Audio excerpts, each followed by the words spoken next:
She ran back to the door, wondering if I was leaving again. The big brown dog is worried.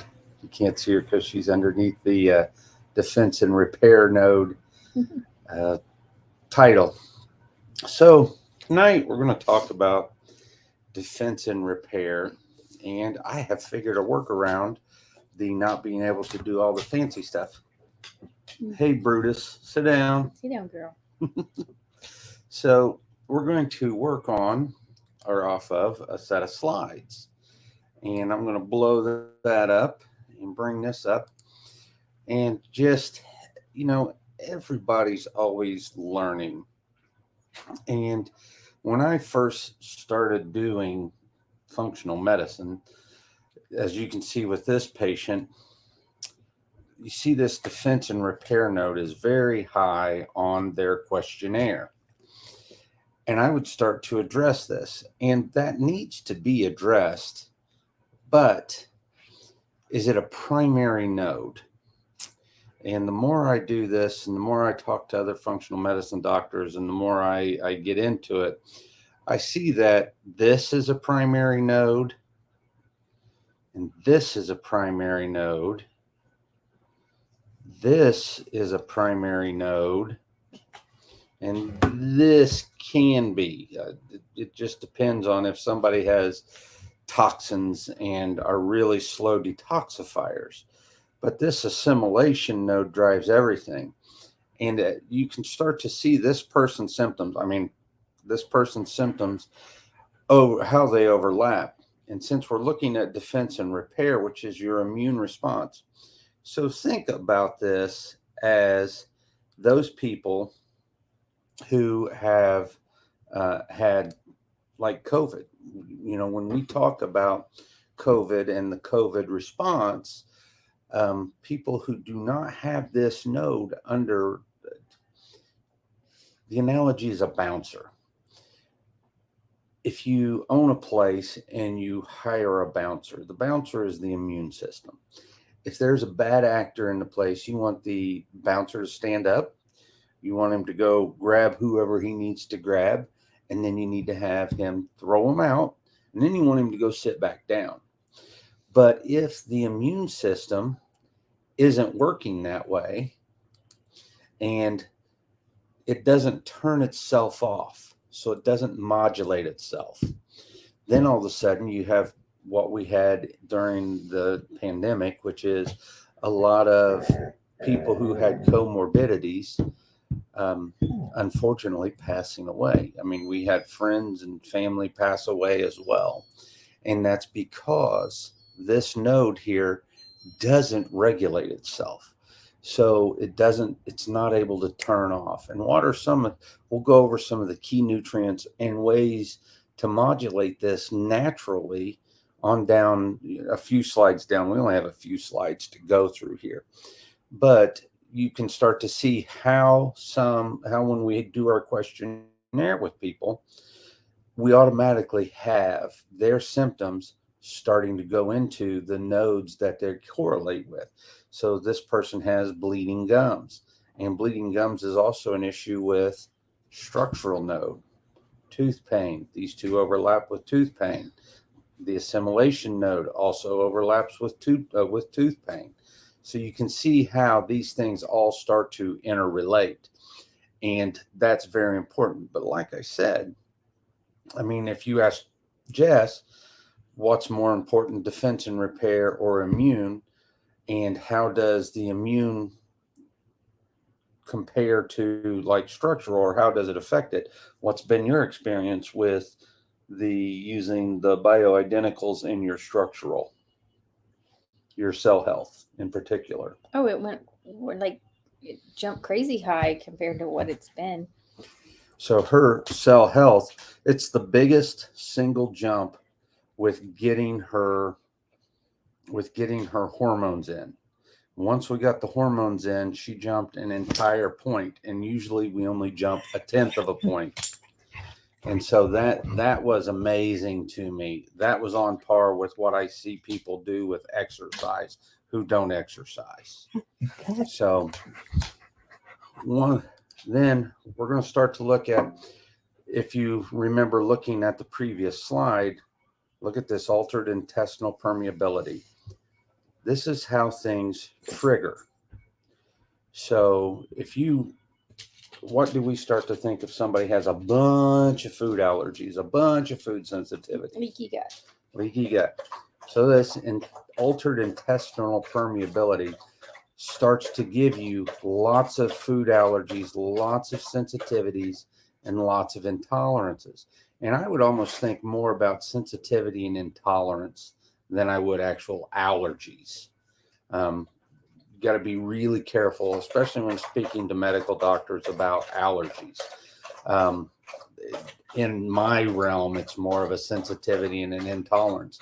But once you start this problem here, then you get malnutrition.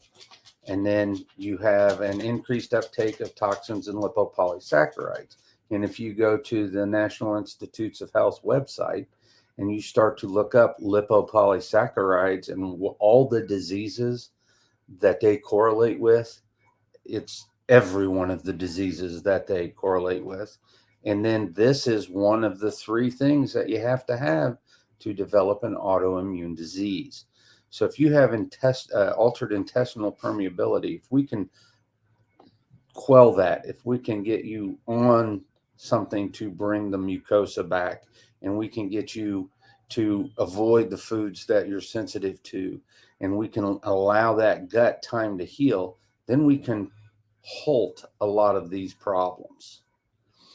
And then we can prevent the elevated toxic burden and the antigenic burden, then the immune activation, and then, of course, systemic disease. So you can see how this flows together. When we look about the mechanisms of immune and non-immune mediated reactions to food, so this is all part of the immune system. If you eat something that you're sensitive to, the body doesn't tell the difference between inflammation and sensitivity or infection. It really can't tell the difference between hyperinsulinemia and inflammation. So in Jessica's professional world, and we look at IgE mediated reactions, you have the immediate phase. And how'd you guys take care of that? Epinephrine. The EpiPen. And then late phase reactions. I mean, this isn't my world. What would they be talking about with a late phase reaction? Would that be somebody having difficulty breathing, say like breathers and stuff, or? No, I would think an immediate response would be the one that would need like medical. I don't know. I don't know what that means. I mean, is it like a rash or something that's not life threatening? I would say that would be the late treated phase, with like Benadryl or Gotcha. So yeah, that's what I would say. And then the other immune reactions. These are those late phase reactions. When you've heard me talk about, you can eat something that you're sensitive to, and that can take up to 3 days to manifest itself. That's that IgG mediated response. And then you can have, if you keep eating it and keep eating it and keep eating it, the T killer cells are going to be activated, and eventually you're going to develop memory B cells. So you really don't want to go down this alley, because it takes a long time to uneducate the immune system. Think about it. If you are allergic to bee stings, how long does it take for you to not be allergic to bee stings?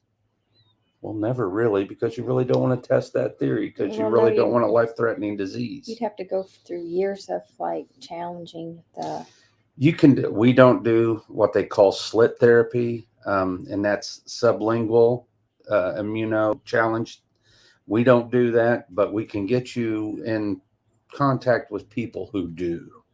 But to re-educate the immune system, that's not our cup of tea. We want to get people to where their gut is healed up, their immune system down regulates, their hormones are good, their energy is good. And we want those things to happen for people through using sleep and food or nutrition and movement and stress, de-stressing, and good community. And so then, we look at people who have issues with lactose.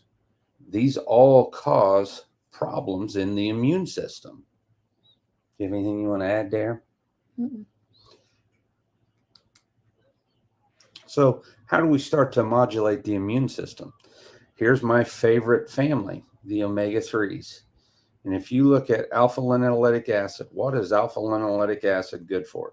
Well, if you have diabetic neuropathy, I guarantee anybody that you go to, like me, who's going to help you repair that diabetic neuropathy, they're going to be using alpha linoleic acid, or ALA. And then you can see the conversions. This delta 6 desaturase, this is inhibited by age and alcohol. So the older we get, the harder it is for us to take ALA through the pathway to get down to EPA. And that's why I supplement people with EPA and DHA. Because once you get down here, less inflammatory eicosanoids. For those of you who have done things like the zone diet and everything else, Dr. Barry Sears talks about these eicosanoids from EPA. The eicosanoids are the things that downregulate the immune system and allow it to modulate. These are anti-inflammatory, and you can get them directly from cold water fish, wild game, and eggs. Your docopentanoic acid, DPA, is your intermediate step from EPA to DHA. But when you see this and you're dropping down through there, notice that EPA inhibits delta 5 desaturase, which is upregulated by insulin. So if you have high insulin, you're taking this linolenic acid and you are going to arachidonic acid easier. EPA stops this from happening. So you lower arachidonic acid, which has been associated with arthritis, cardiovascular disease, all kinds of things. But you need it. It is considered conditionally essential because for your immune system, this is the thing that goes out and attacks what is not good for you. So a little arachidonic acid is good. And then you get down to DHA, and DHA, once again, you can think of EPA as your peripheral nervous system fats and DHA as your central nervous system fats, but EPA gets in there as well. And once again, we have these less inflammatory eicosanoids. And what they're actually not showing you here is there's another little branch off of here, which are called resolvins. And those resolvins also downregulate an overactive immune system. So that's why the omega-3 family is very important. Your vitamin D is very important. Let's hold on. I want to jump. We'll come back to that. So when you have problems in that assimilation node and you're not getting the nutrients you need, so you have a baseline nutritional deficiency, and this is where we come in with using her IVs. What happens is you have oxidative stress. You don't have your antioxidants. You cannot keep things under control. And so look at this, facilitated viral replication. What could that have implications in? I'm looking at you, kid. Viral replication? Yeah. What's your question? I'm being coy about the virus. Oh, I was going to say that I thought, okay. COVID-19 and all that crap. So you're the older you get, think shingles, think COVID-19, think of herpes virus and cold sores. This is allowed to happen, and so you have increased susceptibility and increased frequency, severity, and duration of infection. And that's what we see happens to people. They get this increased severity, duration of infections. You start getting what you called your frequent flyers in the hospital, right? Mm-hmm. And then you go on cases or you go on antibiotics and that starts to really hammer your microbiome. If you look at impaired immune function, once again, if it's overactive, you're going to attack yourself and you're going to have an autoimmune issue. If it's underactive, you're going to have increased susceptibility to infections. And then if your mucosal defenses are impaired, think the gut. That makes the gut worse. And so you just really cannot, you just can't think of one thing. It's getting the dance down to address everything all at once, all the time. And so it is truly a dance. So how do you start to take care of it? Let's roll back up here. So things with anti-inflammatory properties. Did I go back far enough? Yes. Omega-3s first, but your botanicals and phytonutrients. So your white willow bark, this is the precursor to aspirin. Licorice root, if you have high blood pressure, be careful with this. Boswellia, you can think of, oh goodness, what's the plant for Boswellia? That one I'm blanking on right now. Bromelain. You actually get bromelain from the stem of the pineapple. Chinese skullcap, of course, turmeric, ginger, cayenne, aloe vera, and green tea. These all have anti-inflammatory properties. Pay attention to these, especially turmeric. Boswellia is the frankincense. Ah, okay. Oh, and that's right in with your essential oils. She's doing a lot of modulation of stress with essential oils, and it's very nice. And so if we start to look at the COX, when you think of COX, remember or think about arthritis and things like that. Several years ago, the COX modulators, what was the one that was causing all the heart issues? It was the $1 million pill. Wasn't Celebrex? Celebrex, yes. So Celebrex was a COX inhibitor. They called it super aspirin. And it gave people heart attacks. And they knew it gave people heart attacks. But look at this. Bromelain, capsaicin, turmeric, curcuminoids. So from the prior list, we have curcuminoids, bromelain again, and green tea catechins. So, white willow bark or willow bark.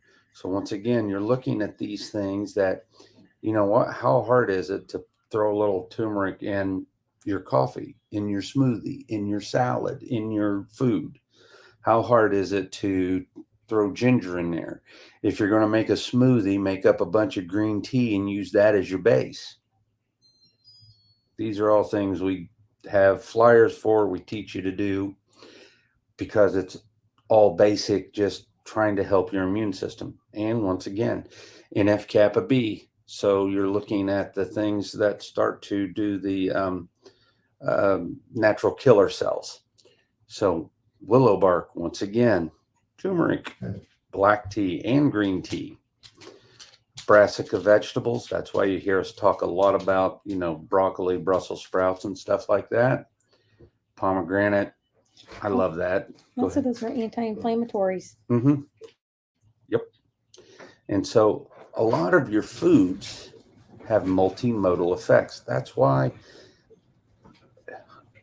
it's like sugar. And we talk about, high fructose corn syrup, they say is a natural sugar and you can eat this stuff and it's okay for you. And you can take a little hit from high fructose corn syrup. But when high fructose corn syrup is in everything, then you get it, and it's not a small dose, it's a large dose. And that's the way we want to be with food. You want to layer these foods in there. You want to have green tea with your turmeric and your ginger and garlic and onions, because that's just layering those good effects on you. And look at vitamin A. Remember that slide before that said if you have nutritional deficiencies, vitamin A, maintain the integrity of all mucosal surfaces. So if you're like me and you have a SNP in the BCOM genetics, I have a problem getting vitamin A. So I throw lots of stuff in my smoothie that has vitamin A. Vitamin D stimulates immature, naive immune cells. It is a huge immune response modulator. You could also call it hormone D. Oral glutamate is fuel for cells for the immune system. Probiotics, supplements, it helps natural killer cell activities, and glutathione enhancers. Glutathione is your own natural, and it's your largest antioxidant. And what you can't see here is you see this is NAC, N-acetylcysteine.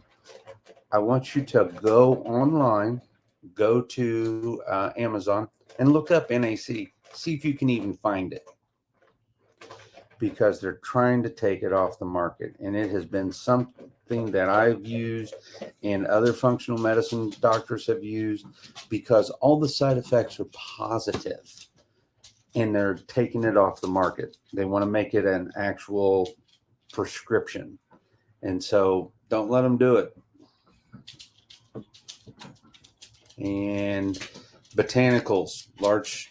This is actually a prebiotic and helps feed the bugs in your gut, and it's wonderful. Helps with modulation of NK cell, natural killer cell activity. Ginger is anti-inflammatory. Cat's claw, astragalus, andrographis. Actually, that one, andrographis, is one of those things that you can take that if you are low, it helps bring the body up, and if it is high, it helps bring the body down. Ashwagandha acts the same way. Echinacea is very good.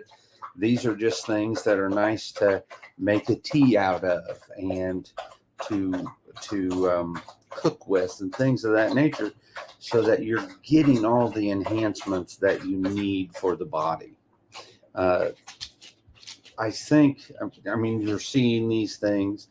They're great things to cook with. They're ways to modulate the immune system. But if your immune system is acting up, you've got to get down to the reason, to the root cause of why that's happening. And a lot of times, the root cause isn't just one node of the matrix. The root cause is a combination of nodes, and figuring out how to treat those. It's very satisfying as a practitioner trying to get that figured out. And once you get that figured out, people just, it's like a breakthrough, and it's wonderful. I've talked a lot again. Got a hair right there. Do you have anything to add? Mm-mm. Well, let's bring that down. And let's get rid of the slides and bring us back up. So, things that we have going on. We have a drawing for an IV. Raffle, $5 raffle gets you in one chance at your choice of an IV with glutathione or amino acids. We are going to, actually, we have done enough of the Heidelbergs that the price is being reduced on those. Hi, Kath. Kath joined in. The price is reduced on those. So what were we doing for our patients? They were $550. We're going to do them for $250. We also have the clinic's birthday coming up on the 15th, so we're doing $27 adjustments and refreshments. And we'll also be drawing for the IV that day. And if you have any questions, you can contact us. You can use the email drmiller@integratedhealthofIndiana.com and ask a question. We can do a 20-minute consult via Zoom and start to see how we can help you take control of your own health and start to heal from the inside out. Have a good evening. And get the mouse over there.